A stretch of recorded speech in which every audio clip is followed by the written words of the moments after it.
Maadjong adlaw guys. So update na sad ta sa project nga akong gisugdan. Kumao ni ang update karon. Sana nyo si makandirek na abot sa tanay. So ito makita naka-file ang mga hollow blocks. No, so ang haligi. So this is actually mga 3 weeks. 3 weeks Lagi lang dito sa onagi. from the start of the project. So nakita na to nga mayo kayo pagkagama sa atong mga mason. Ang filing may kayo ang level. Kung ang ako ding foreman and guys, 4 woman ako mother. Sige siya visit ani kay wala man ko sa site, weekend ako ulit.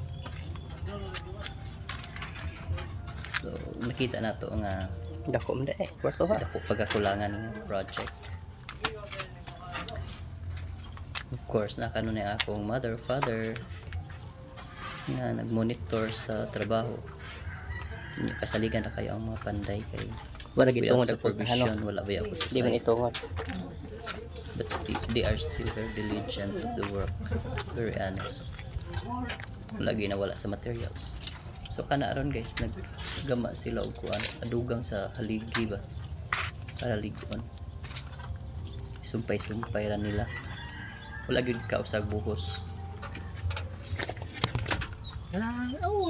Since naas lang mga strategy nga i-file pa ang haligi unahon sa pang-filing sa mga hollow blocks. Napo yung style nga hollow blocks una o sa paghaligi pero sayo pa daw na according sa mga engineers. So kanay tabay ni guys nga una gyud ipagama nako 1 year ahead. Nagtubod mo na skilled. Kay importante ang tubig para sa inagmasa. Ma.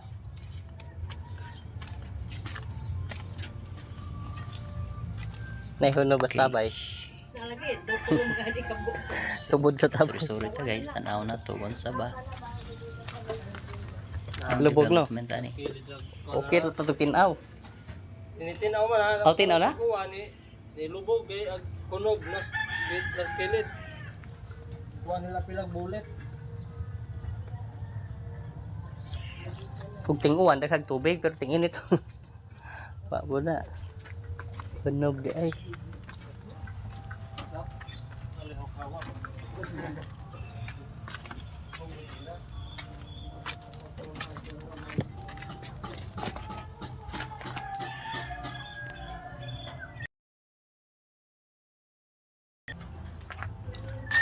Ang gidako di ani guys kaning kwarto kay 4.5 meters by 3 meters.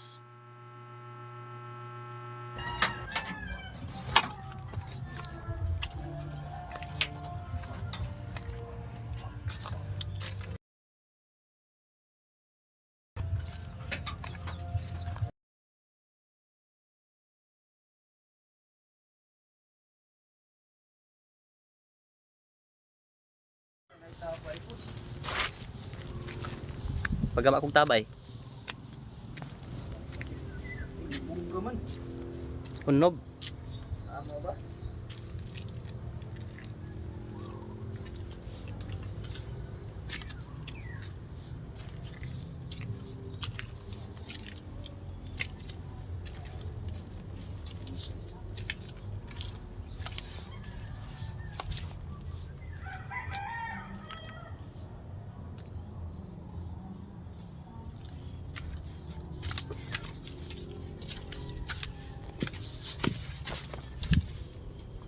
Tanak kare.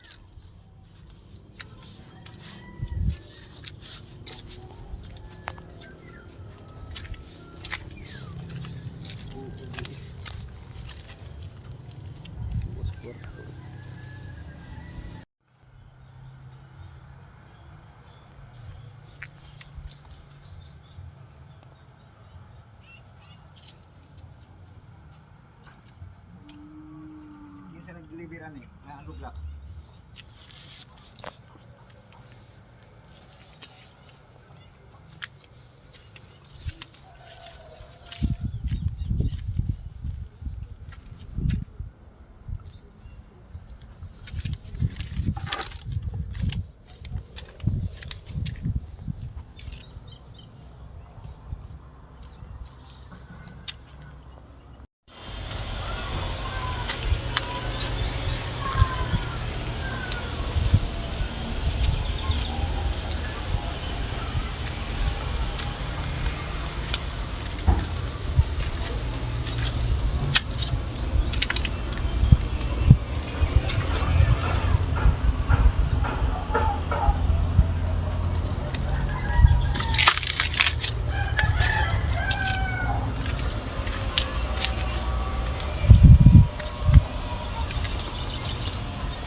So far guys, marap pa ni ang development sa atong project.